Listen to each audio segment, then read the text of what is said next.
All right, chapter 11. Will we see you again soon, Peter? Okay. Oh, that was the last sentence. Here we go. It says, first he closed the windows, then he went to the casket and opened the lid. Anne-Marie blinked. Across the dark room, she saw Ellen too, peering into the narrow wooden box in surprise. There was no one in the casket at all. Instead, it seemed to be stuffed with folded blankets and articles of clothing. Peter began to lift the things out and distribute them to the silent people in the room. He handed heavy coats to the man and wife, and another to the old man with the beard.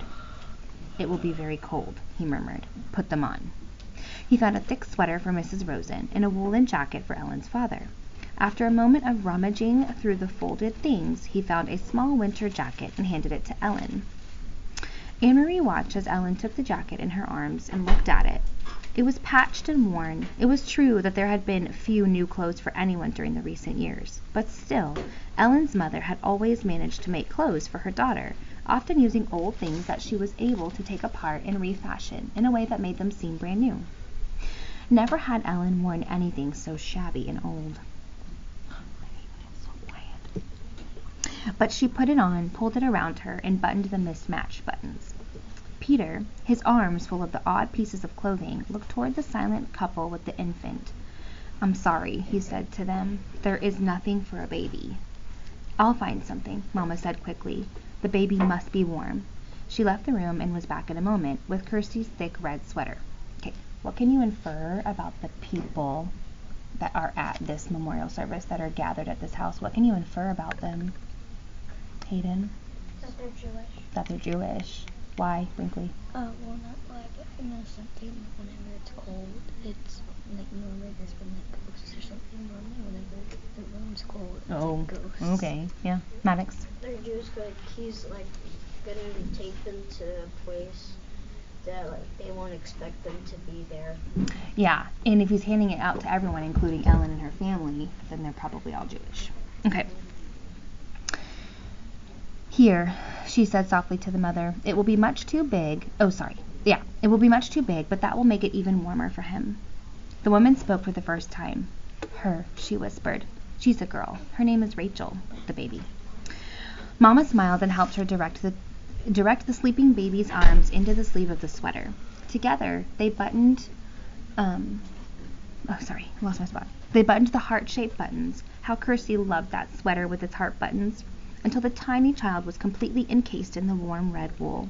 Her eyelids fluttered, but she didn't wake. Peter reached into his pocket and took something out. He went to the parents and leaned down toward the baby. He opened the lid of the small bottle in his hand. How much does she weigh? Peter asked. She was 7 pounds when she was born, the young woman replied. She's gained a little, but not very much. Maybe she weighs 8 pounds now? No more. A few drops will be enough then. It has no taste. She won't even notice. The mother tightened her arms around the baby and looked up at Peter, pleading. Please, no, she said. She always sleeps all night. Please. She doesn't need it. I promise. She won't cry. Peter's voice was firm. We can't take a chance, he said. He inserted the dropper of the bottle into the baby's tiny mouth. He squeezed a few drops of liquid onto her tongue. The baby yawned and swallowed. The mother closed her eyes and the husband gripped her shoulder. So what do you think he was giving her? Sleep. Probably just like sleep stuff. She was like, I don't want to give it. She's just a tiny baby. Like, I promise she won't cry. But you can't promise that a baby won't cry. Mm-hmm. And if they cry, then that's a way for them to be noticed. Don't be given away. Next, Peter removed the folded blankets from the coffin one by one and handed them around. Carry these with you, he said. You will need them later for warmth. Anne-Marie's mother moved around the room and gave each person a small package of food. The cheese and bread and apples that Anne-Marie had helped her prepare in the kitchen hours before. Finally, Peter took a paper-wrapped packet from the inside of his own jacket. He looked around the room at the assembled people, now dressed in the bulky winter clothing, and then motioned to Mrs. Rosen, who followed them into the hall. Anne-Marie could overhear their conversation, so it's just the two of them in the hall. He's like, come here. Mr. Rosen, Peter said, I must get this to Henrik, but I might not see him. I'm going to take the others only to the harbor, and they will go to the boat alone. I want you to deliver this. Without fail, it is of great importance." There was a moment of silence in the hall, and Anne-Marie knew that Peter must be giving the packet to Mr. Rosen. This was he's talking about, the paper-wrapped packet. Okay. Anne-Marie could see it protruding from Mr. Rosen's pocket when he returned to the room and sat down again. He could see, too, that Mr. Rosen had a puzzled look. He didn't know what the packet contained, and he hadn't asked. It was one more time, Anne-Marie realized, when they protected one another by not telling. If Mr. Rosen knew, he might be frightened. If Mr. Rosen knew, he might be in danger. So he hadn't asked, and Peter hadn't explained. Okay. "Now," Peter said, looking at his watch, "I will lead the first group. You and you and you." He gestured to the old man, to the young people with the baby.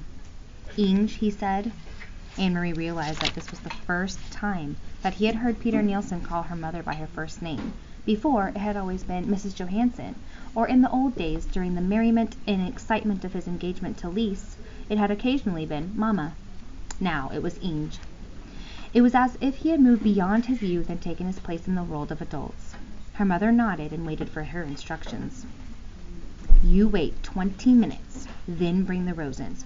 Don't come sooner. We must be separate on the path, so there is less chance of being seen." Mrs. Johansson nodded again. "Come directly back to the house after you have seen the Rosens safely to Henrik. Stay in the shadows and on the back path. You know that, of course. By the time you get the Rosens to the boat," Peter went on, "I will be gone. As soon as I deliver my group, I must move on. There is other work to be done tonight."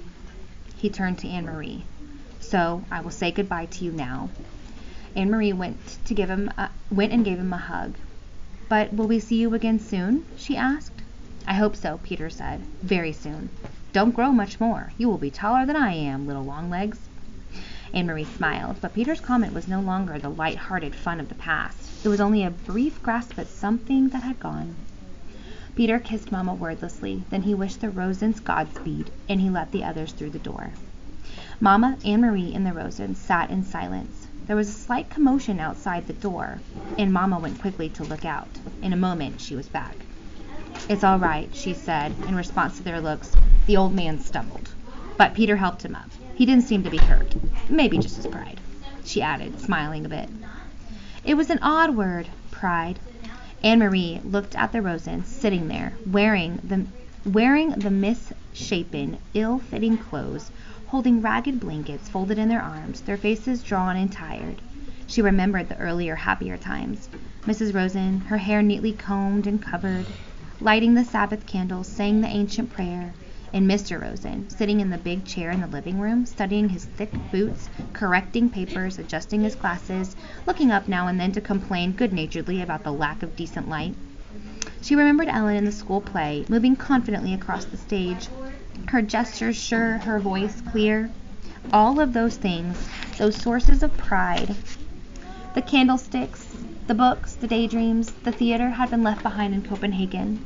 They had nothing with them now. There was only the clothing of unknown people for warmth, the food from Henrik's farm for survival, and the dark path ahead, through the woods, to freedom.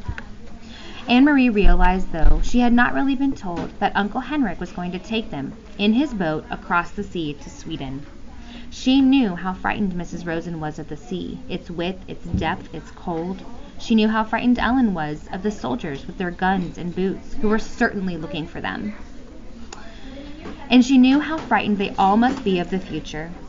But their shoulders were as straight as they had been in the past, in the classroom, on the stage, at the Sabbath table.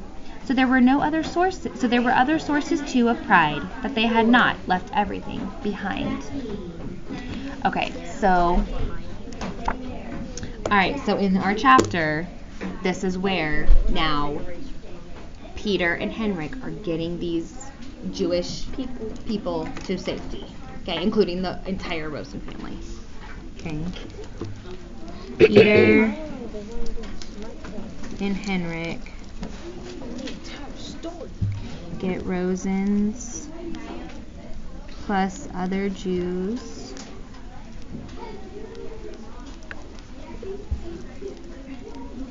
to safety.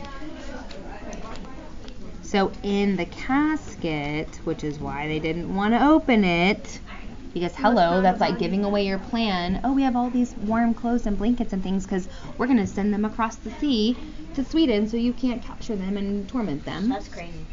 Okay, blankets. Why would they want to torment them so bad? I know, blankets. They hate them. If y'all, again, I'm telling you, it was safety. I'm going to put Sweden. If you get a chance, you should read the I Survived, the Nazi invasion. I've read that. Stop.